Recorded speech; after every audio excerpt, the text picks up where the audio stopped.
Well, hello and welcome back to the NCMU Podcast, where we are dedicated to raising up the next generation of nerd culture ministers and missionaries. We're back for a brand new season with a whole new focus. My name is Mark. I'm one of your two hosts alongside a Bubba Stalkup from Love Thy Nerd. And today we're going to be beginning a new season where we're talking to people who either are in the background of other people's ministries, right? Maybe they're supporting a live stream. Maybe they're supporting a YouTube channel. We want to talk to the people who are behind the scenes that actually make this stuff work. And we're also talking to people who have been impacted by Nerd Culture Ministry Summit as an event in the past and has impacted their calling, what they're doing right now in the gaming space, whether that's a local ministry or that's something that they're doing online. So we're going to be talking to some people, especially with Nerd Culture Ministry Summit 2026 coming up April at the Castle in Colorado Springs, Colorado. Yeah, it's going to be awesome. And so go get registered today. If you have not registered yet, I want you to be able to get your ticket. I want you to be able to get your spot at the Castle. In order to do that, you need to go over and register. So check us out at ncmsummit.com. Okay, today I have a special guest with me. I got Dr. Level Up coming at me. So Dr. Level Up, welcome to the show. Thank you for having me. I'm glad to be here. Yeah, it's awesome. Now, I've known Dr. Level Up for a while because he's been part of Lux for about the last, year? Over a year now, yeah. A little over a year now. Yeah, and so I've gotten to Dr. Level Up through that, but he was also at NCMS 2024, and that's impacted at least a good bit of your free time and spare money, I'm guessing. It has. At least those two things. But let us get to know you a little bit first. Tell us a little about yourself. My name is Steven. I am actually a professor in the Kansas City area. I teach for Kansas Christian College, and I am just a big nerd. I have been in the live streaming and content creation space now for 13 years. Oh my gosh. Okay. Yeah. When I went to get my doctorate degree, I actually stopped most things. I was, these two places are now defunct, but Hitbox was a Twitch competitor years and years ago. I didn't even know that was one. That's the first time I've heard of that. Yeah. It was years ago. I actually was not only a partner on their platform, but worked for them for a couple of years. And then after that, I went to Mixer, and Mixer didn't work out very well either. And so after that, I was like, I think I'm going to do something else. I had some opportunities to actually get a degree, a doctorate degree. And so I focused in on that. But after I finished that degree, I was like, I really want to get back into content creation and doing something meaningful in this space. And particularly wanted to do something that was a little bit more educational and ministry focused than just playing games. Now, I'm a gamer. I love RPGs, Dungeons and Dragons. I'm a big Japanese role-playing game fan. And so I play a lot of games. I wanted to do something that was above and beyond that. Yeah, well, I absolutely love that Level Up. I think that's awesome.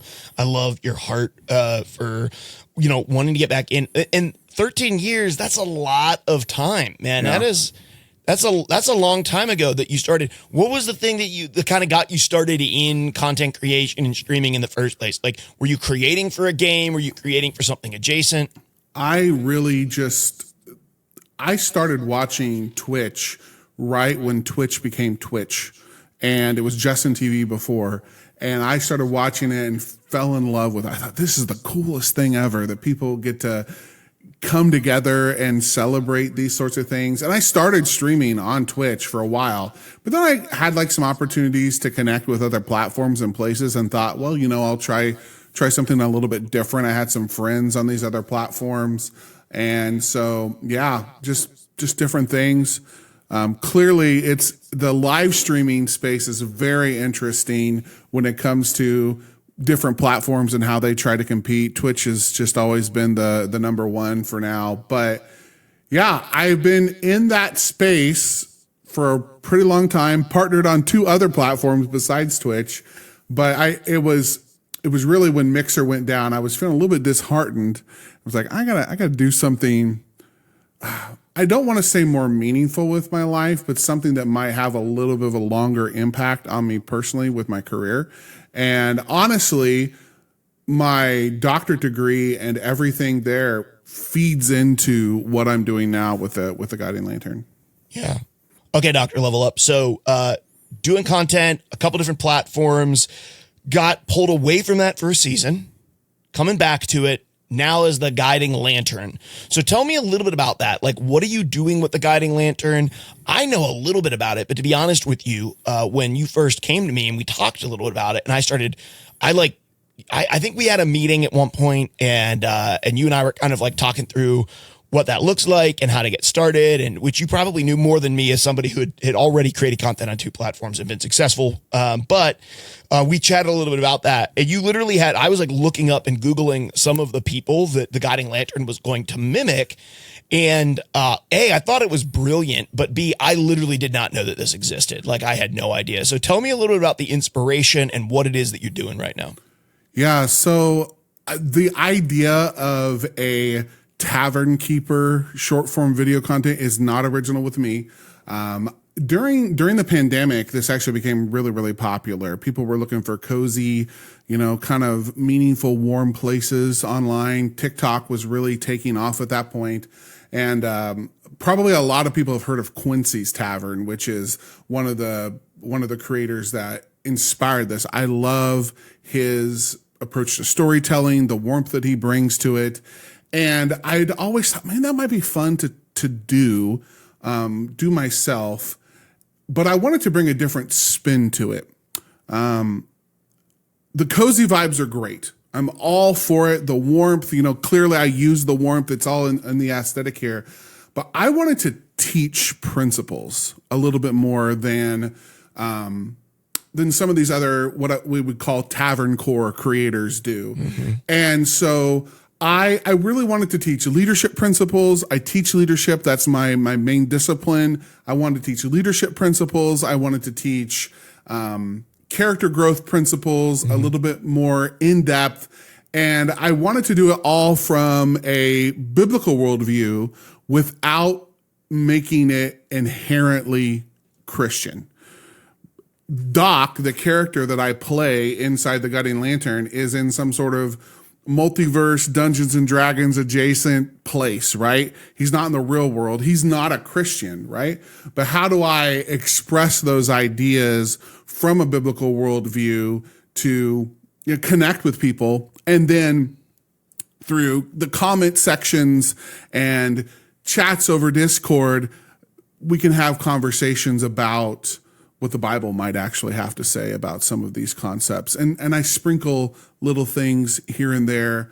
So give me an example. What does it look like practically for you to take what I think what you're saying is, so this tavern thing, this tavern vibe you have is really like, I am walking up to a tavern keeper. Mm-hmm. Like I'm an adventurer. Mm-hmm. I'm in a D&D campaign, and I am walking up to you in a YouTube short, basically. Mm-hmm. And you are, and so as you can imagine, right, like, hail traveler, and you walk into the tavern, and then you walk up and it's like, hey, what can I get you to drink? And so like, if you've played D&D, you've had a bajillion of those conversations with a level 1 character. Yep. And before you get into the adventure, you meet the tavern keeper. Mm-hmm. And so that's really what you're playing out. You're sort of role playing that. Yep.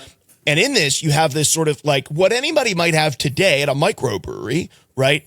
Maybe a slightly more philosophical conversation that's going on between you and the barkeep. So give me an example of how you're translating biblical truth into what is this fantasy version of yourself that is not a Christian, right? He's in a world where Jesus isn't a thing, but you're translating some sort of biblical truth into these videos. Give me an example of what that actually looks like. Well, a couple of different things. One of the things I do whenever I'm sitting and I'm listening to a sermon, I am constantly taking notes. Hey, would this make a good guiding lantern concept? How can I tie this in? Or the book of Proverbs, for example, fantastic book. You can take the Holy Spirit out of the book of Proverbs.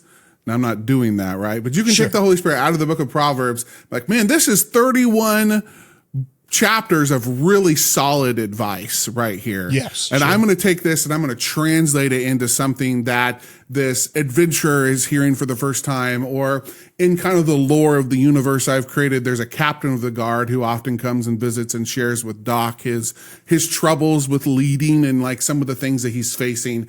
And so I'm able to kind of share from that perspective.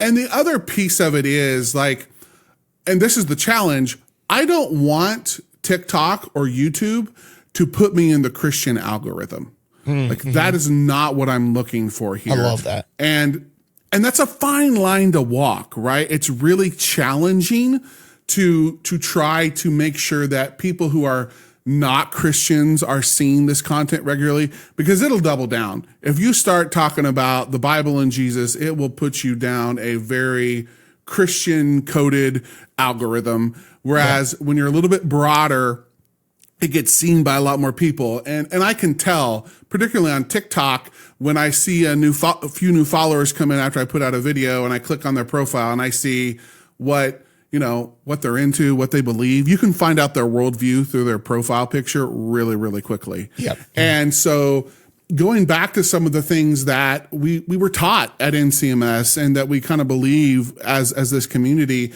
that we want to show people that Christians are into this stuff too, and we are nerds too, and you can love these things and love Jesus and be able to have those conversations with people.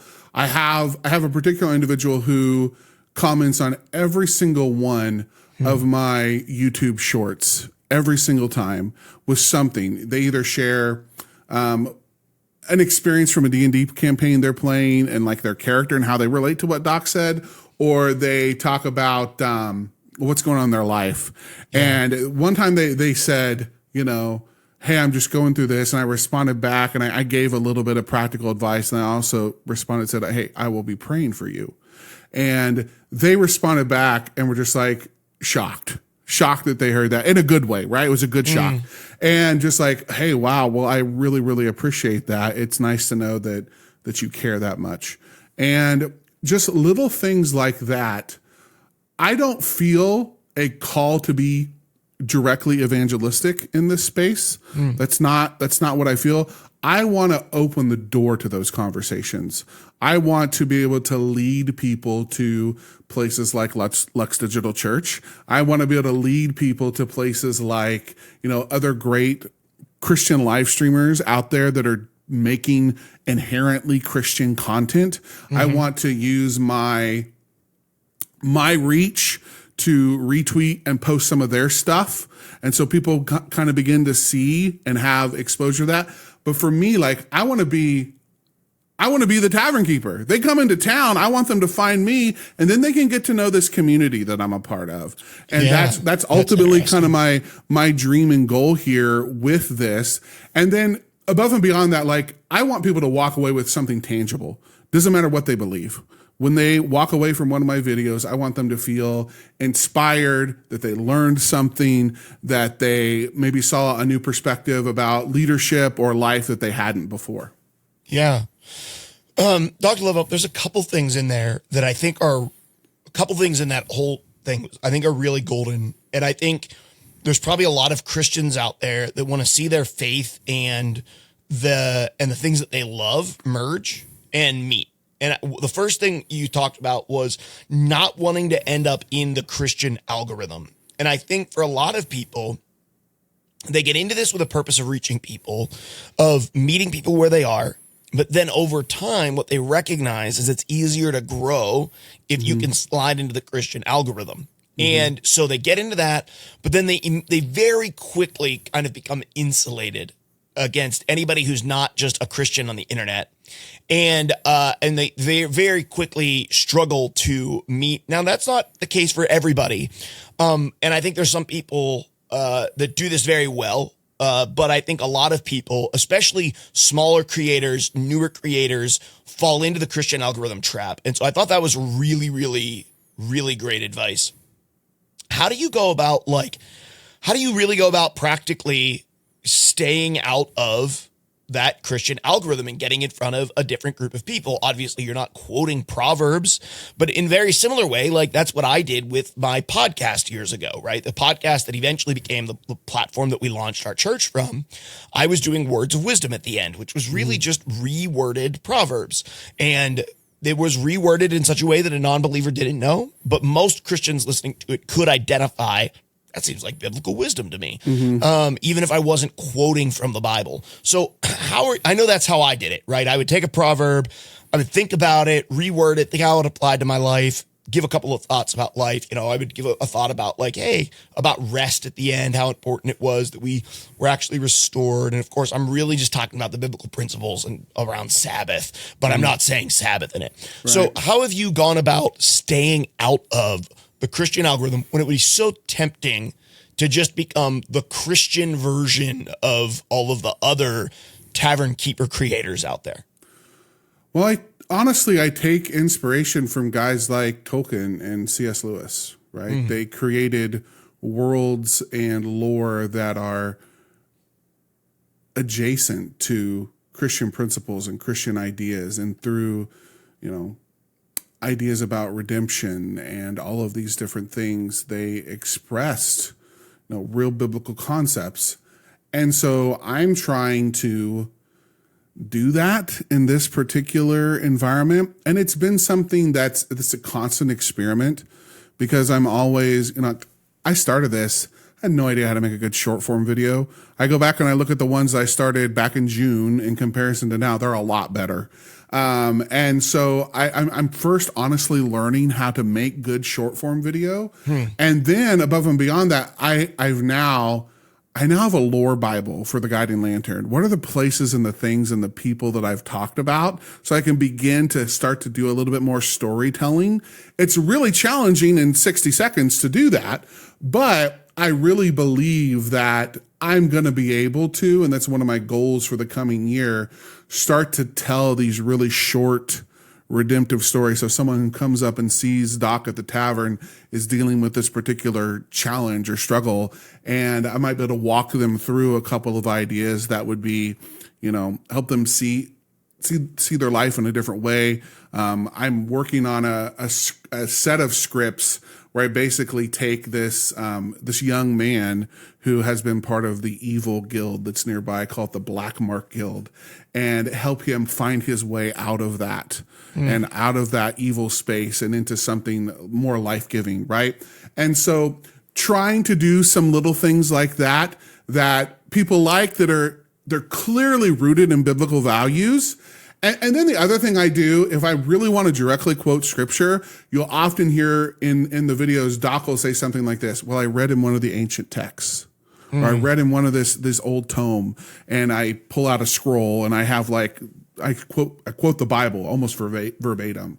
And it's typically something from Proverbs that's easy for anybody to digest, right? Sure. And so those are some of the ways that I've tried to do it. It's, again, very, very challenging, because I don't feel like that the videos themselves should be directly evangelistic, but at the same time, I'm constantly praying, God, whatever opportunities you want to give me with this, I am open to it, but this is kind of the direction I feel like I'm supposed to go. I'm going to keep going this direction, but your will be done, right? So the other thing that you had mentioned, that I thought was really good, was this value add, right? Like I think this is something else that sometimes Christians in this space miss, right? They get into it because they're like, well, I just want to stream, or I think it's fun, I want to play video games, I want to talk to people. And what they don't think of is like, people consume content and look at content because it adds value to them in some capacity. Now, that value might be entertainment, but you better be pretty dang entertaining. If there's one area that's a steep hill to climb, it's like, this morning I streamed for the first time in a long time. And I was playing World of Warcraft Classic for the Burning Crusade pre-patch. Probably at the same time, Zaru, who streams to 8,000 or 10,000 people, was also streaming. Yeah. And I'm not more entertaining than him, and I'm never going to be more entertaining than him, right?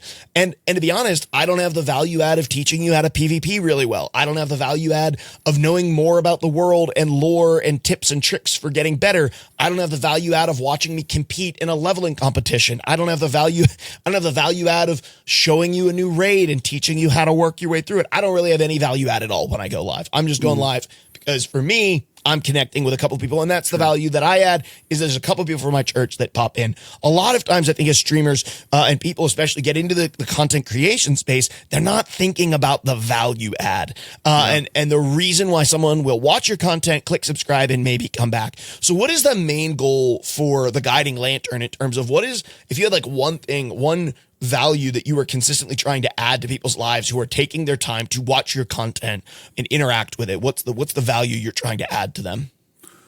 I want them to be better leaders in whatever context that they're in. I constantly, I love to teach leadership principles, and I see nerds, right? Nerds seem to have this stigma that they always are struggling sometimes. Not all of them do, but many do. And I truly believe so much of it is that, one, they have not been educated properly on how to deal with so many different things. And then two, that they just need somebody in their corner. They truly just need somebody in their corner to help them say, like, hey, you do know how to deal with this difficult person at work, or you do know how to add value to the places around them. So like right now, for example, I've gone through and I'm recording and making shorts that tie into all of John Maxwell's 21 Irrefutable Laws of Leadership. Oh, okay. And so I'm taking one, the value of process. And we talked about that. That was the last video that I put up just the other day. And so in a sense, we talked about that. And so that's what I want to add to people. I want to educate them in this space as much as anything. And no matter if you're a Christian or not, you're going to be able to walk away from watching one of these videos, if you watch the whole thing through, which I'm having to learn how to make it interesting enough for them to watch the whole way through, and feel like, hey, I know how to do this just a little bit better. And that's the value add that I want to bring to it. And it's challenging, right? I'm really creating content that no one's looking for. But I still believe in it. Because I have, like, they are looking for a warm place. They're looking for cozy vibes. They're looking for encouragement, but they aren't necessarily looking for this guy behind the tavern, the bar on their screens to tell them, you know what? You probably need to get out of debt.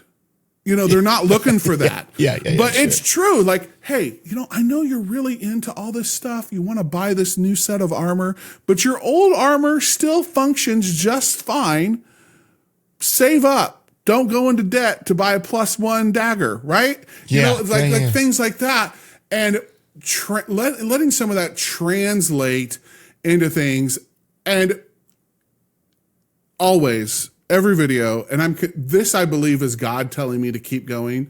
Every video I publish, there's always at least one person that says, hey, I needed this, or hey, I never thought about it this way. And that one person keeps me motivated. Like, I'm going to do this and that. I'm going to make another video. I'm going to take my whole entire basement and redo it to make this little tavern space. And if you're listening just over audio, what you don't realize is that right behind Dr. Level Up's computer and chair and mic is this like really cool rustic wood bar that's entirely there as a prop. Right. Like he's not throwing keggers in the backdrop here. It's just like he has all this stuff here as this super cool prop that is the overall setting for the tavern that Doc, lives in, basically. I believed in this. I sold half of my video game collection to fund this whole thing because this wooden table behind me was not exactly cheap, I'm sure. Yeah.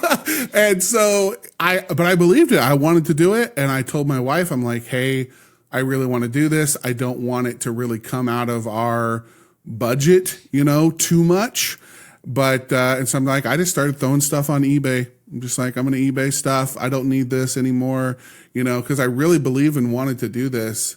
I got challenged. Our friend Loru, was at NCMS 2024, and he said to us, come back to me at the next NCMS. I want to see your analytics. I want to see the work that you put in. And I'm going to go back in April and say, hey, I may not be partnered and huge on all these platforms yet, but I have put in the work. Here it is. We're making it happen, just one video at a time. Yeah, I love that. And okay, so we talked about NCMS sort of in the background a couple of times here. You came out to NCMS for the first time in 2024. We were in Colorado Springs, first time in the castle, first time I got a chance to meet you in person, and you and your wife came out, which was awesome. I also love this other part of like, hey, I recognize that this is important and I made personal sacrifice to make this a reality. Like, I also think that's something that especially people who are getting into this need to hear. It isn't the most expensive thing that you could do, but it isn't free. And so like, yeah, if you're going to do it well and do it with good equipment and do the best you can. Well, that's the thing. I knew that if I wanted to do this and have any traction at all, I needed to be at least on par with the other Tavern Core creators. I couldn't do this halfway. If they were going to click in and have any interest in following me, I needed to be quote unquote competitive to those other types. I needed to have the look and the feel. And I knew that was going to cost money. I mean, the wall behind me, it looks like stone for those of you who are listening. For those of you who are watching, it looks like stone. We figured out how to do that with, plaster, drywall. Uh-huh. Yeah, drywall and all that kind of stuff. And I had a friend who is a carpenter build me the shelves and everything, because I knew that I was going to have more than just wallpaper or something like that behind me. I had to look it, and that's ultimately paid off. Yeah. Well, Lux, we had a very similar feeling. Like when we went to start, it was like, we could buy a couple of cheap microphones, get a Yeti and put it on a stick and hold it or something. But we were like, no, if we're going to plant a church and we want people to view us as such and not just like me in my basement with a, $30 microphone or something, we need to raise the funds in accordance with that. Now, for us, that meant quitting a job, raising a lot of money, having a lot of conversations, fundraising for 6 months. But our initial studio, we looked at it not as like how much money do we need to set up a live stream and compare it to the average live stream setup. We looked at it as, let's compare it to the right thing. Let's compare it to a church plant. And a church plant, I had friends who were planting through the church planting process. I met a guy he and his wife were planting in Bay Area of California. And they were looking at their first couple of years at like a $3 million raise they needed to make it the first couple of years. And that was without salaries. It was just like his space basically and equipment. And so, we sat out and we said, we're going to need 40 or 50 grand to build a studio and equip it with what we need to do this, to do it well, and to be able to be in the top 1% in terms of quality on Twitch. Otherwise we can just pack it up. And so I think it's important as well, that point of like, I knew what my quote unquote competition was. Basically what you knew is like, I know where the bar's set. I know where I need to head, and I know what it means to be under it. And I know what it means to try to get over it. And I'm going to aim to get over it. Yep. And that's going to mean sacrifice. And that's going to mean some financial investment in resources and time. You also didn't come home from NCMS and start this immediately. Like you came home, there was a lot of planning, prep, construction. So take me through how attending Nerd Culture Ministry Summit 2024 impacted what you're doing now. Well, I will say that on the way to Nerd Culture Ministry Summit, we drove 8.5 hours across the boring state of Kansas, and we drove that, and I had already kind of had an inkling that this is what I wanted to do. And I said to my wife, I'm like, hey, what would this really look like to actually take my office space downstairs and do this and to create this space? And I said, this is what I really feel like I'm supposed to do. And so, on the drive, we talked a lot about that. We dreamed about it. She started looking up YouTube videos on how to make fake brick. And when we got there and was able to connect with everyone, being able to share that dream openly, it's like, hey, this is kind of the thing I'm thinking about doing. I want to make these short form videos. I want to make long form videos that kind of are adjacent to it eventually. And this is what that looks like. And this is what I'm thinking. And our friend John, is it West or West? I can't remember. He did a talk on taking a good idea to a God idea. That was his talk. And that has stuck with me ever since then. And that's the thing I prayed. I'm like, God, is this a good idea or is this a you idea? Because I don't want to do this without your blessing on it. So how did you discern that? I started talking about it. I started talking about it with people. I had people affirm, hey, that sounds like a cool idea. Hey, this is what I think you might be able to do with this. And I just started selling stuff. I was like, I'm prepping anyway. I started to do the financial investment. And the thing that really solidified it for me is I had started to hint about it on Facebook a little bit, some of my Facebook, and people saw that I had this little lantern behind me. I posted some cute little previews of it, and people were like, what is this that you're doing? And I sent this friend of the family message. She asked me, what is this thing that you're doing, that you're thinking about doing? And I explained it to her, and she's like, well, I want to send you some money. And I was like, okay.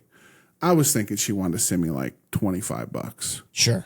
And $300 later, I had enough for the down payment to buy the wood to build this bar, and I was able to give that to the guy who helped build that for me the next day. And that is when I knew, like beyond a shadow of a doubt, God, you have somebody who came out of the woodwork to help make this happen. I knew in my heart, just based upon prayer and like just excitement about it, that this is something that I wanted to do and wanted to try anyway, just as a creative. But then when I had people wanting to invest in this and had people tell me, hey, I'm praying for you in this, I was like, beyond a shadow of a doubt, like this is what I need to be spending time doing, talking with people at NCMS, getting to know others in that space and having people just be excited about it, talking about the tavern with our friend, Zach St. Bear. And he's all into design and everything. And he was like, oh, you could do this and this. And like having so many people surrounding me who were excited about it got me more excited about it. And so I'm like, this is what I'm supposed to do. Like just felt it. Like there was no angel in heaven. There was no scroll, but just like that gut feeling that this is what I should do. And then all the little affirmations that came with it. And then really that bigger one when someone offered to help fund, a decent chunk of the set. Yeah. Well, we talk a lot on the show, or at least I do, about Batterson's book, Whisper, where he talks about different ways that God speaks to us. And when I ask people, how did you discern this? It's so funny because every single time they answer in one of the various voices that Batterson says God uses. And so in this case, other people, you began voicing it, you began getting confirmation.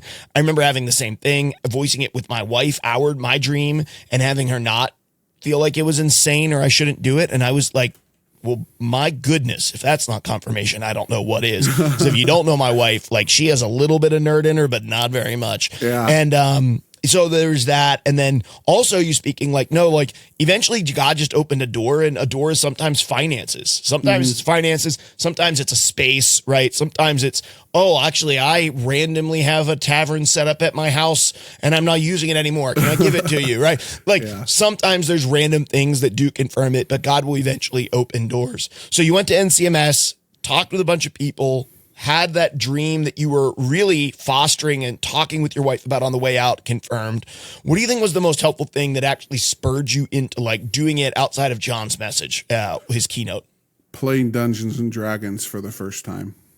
Really? At NCMS? I had never played Dungeons and Dragons before, and I had never had a chance to walk into that world. And I knew that that was going to be a piece of the imposter syndrome that I would face doing this, because most of the people who follow me on TikTok and YouTube are into Dungeons and Dragons or any other TTRPG. I had never played before. And so I would be walking into a space that I did not understand. And so when I played there at NCMS with just a few people, it was a life-changing experience. I'm not joking. I'm not exaggerating. I love that.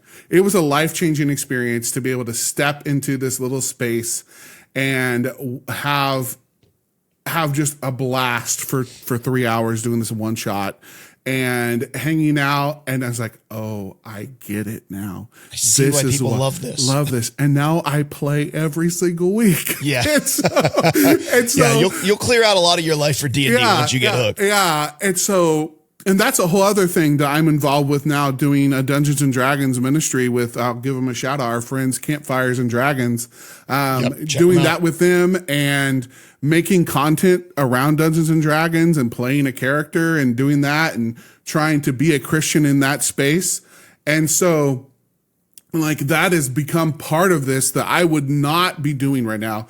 I play D&D with the guy, our friend Boots, who runs Campfires and Dragons. I played with him. Who will be on this season, by the way. Oh, nice. Yeah.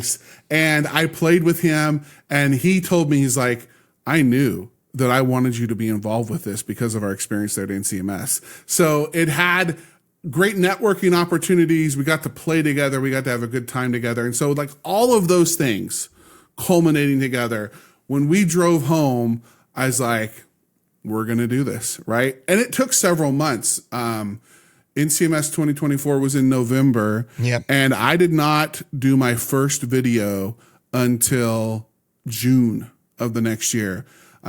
January 1st, 2025, we started building the set.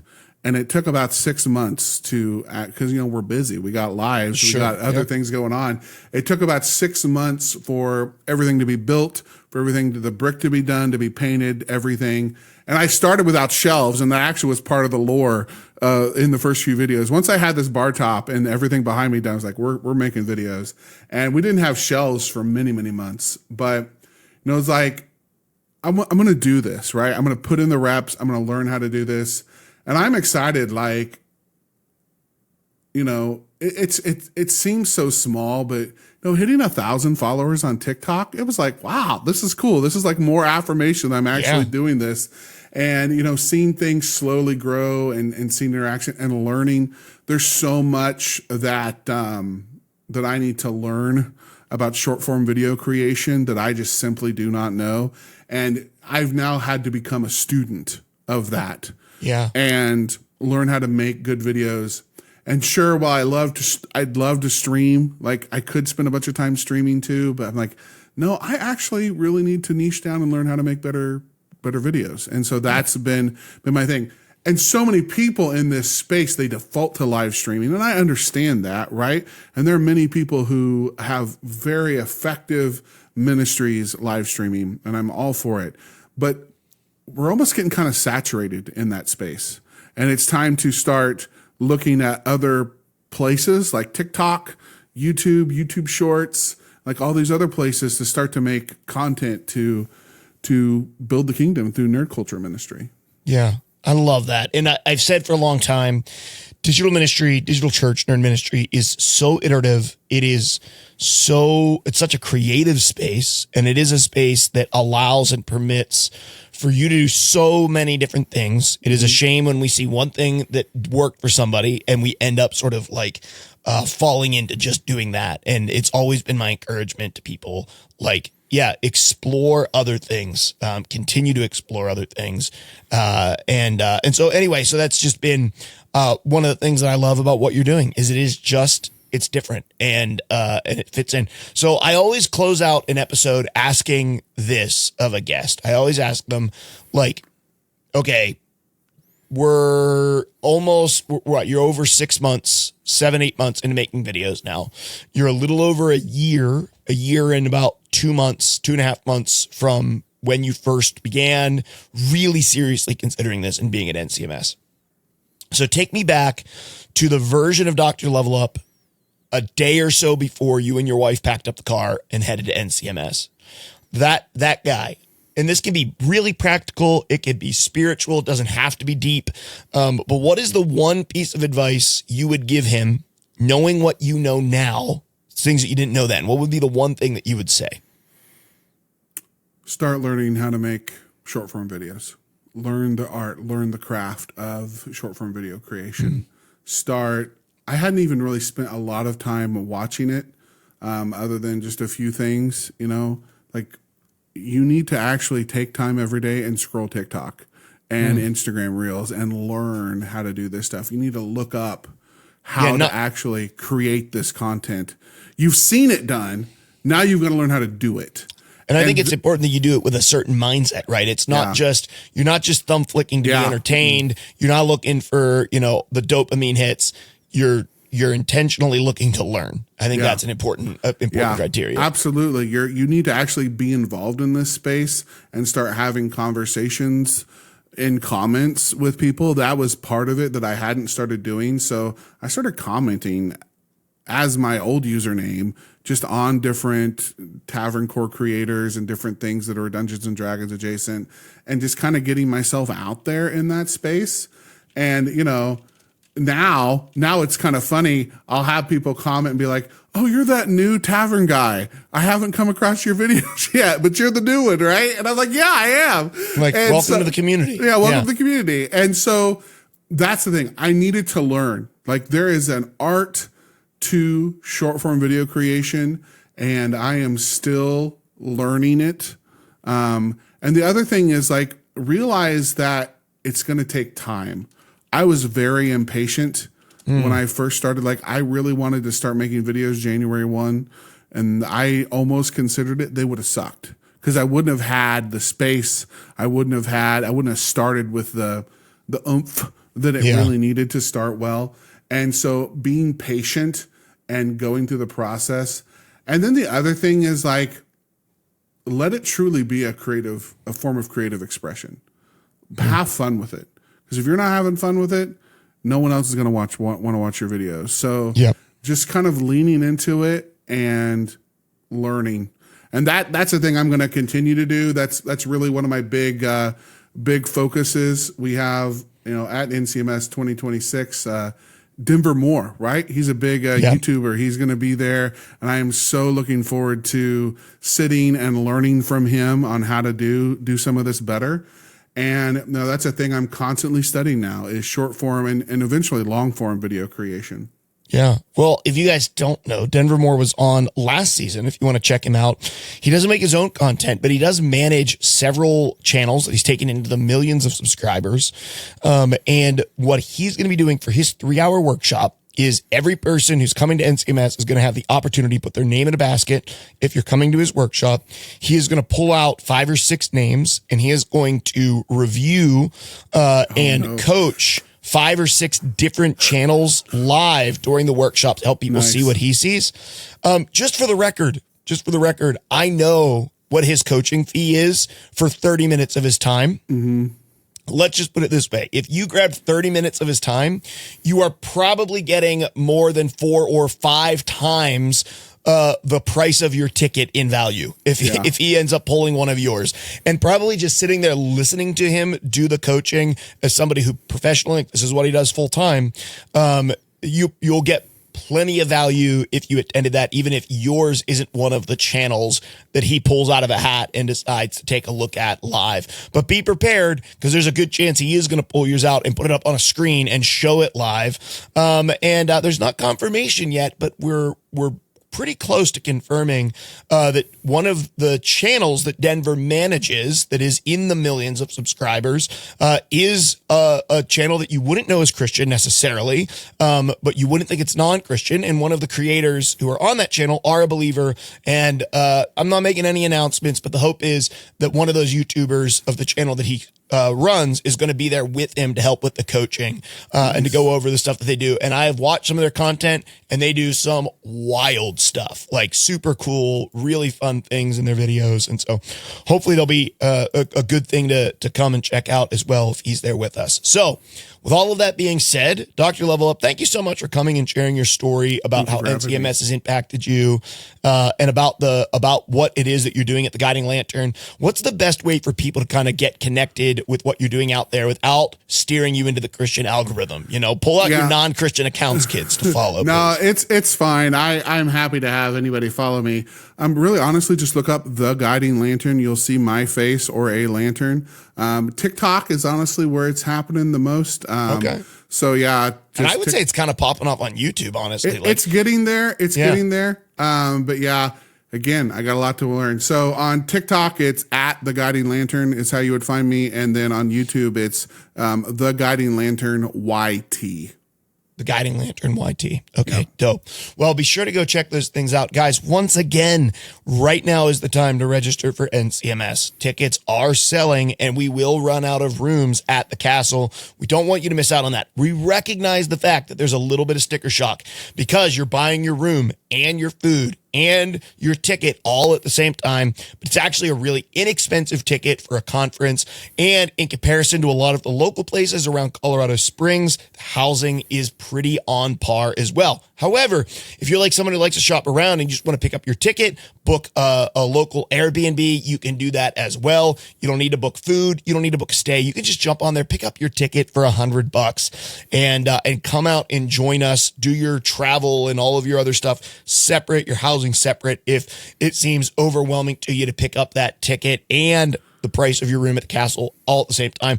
But if you can, let me tell you, staying at the castle is where it's at. It's a lot of fun. It's a lot of fun. Yeah. Those late nights, those early mornings, those hangouts, those conversations, and so much of that is happening on the castle grounds. And if I were you, I'd want to invest the extra $50 or $100 it's going to cost you to stay at the castle versus a hotel to be in that environment. So check it out right now. NCM Summit. That is Nerd Culture Ministry Summit, ncmsummit.com. And there's new blogs over there that were just released. And Dr. Level Up wrote one of those blogs. Yeah, so it's over there right now, along with the head of Beneath the Tangles, which is an awesome anime ministry. It's been going. Shout out to Charles, he's awesome. Yeah, Charles is awesome. I think for over a decade now they've been doing the anime ministry, which is super cool. I think it's his 12 tips from 12 years of anime ministry. Yeah, something like that. Yep. And we already have, I think, another 6 or 8 articles that have been written and submitted. I've seen them. Yep. Which is awesome. So they're coming in. So go check out those articles. Go get registered. Learn. Grow along with us. Thank you so much for tuning in to this episode of the NCMU Podcast. Thanks for listening, and we'll catch you in the next episode. See ya.